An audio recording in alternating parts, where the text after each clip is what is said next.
Hi everyone! Into this video guys, magre-repat naman tayo ng ating Aglaonema Evergreen.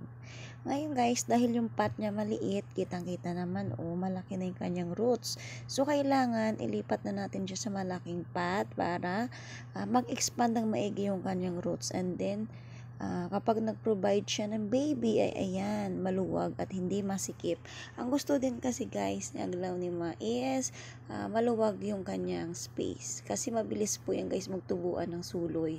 And then lalagyan din natin ng cow manure. Yan yung fertilizer na gamit ko guys. And then yung soil na gamit ko is more in rice hull. And then yung pagdidilig ko nito is 3 times a week.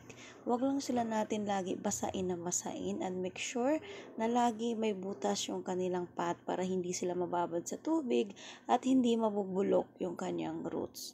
Yan, mabilis lang guys magparami nito.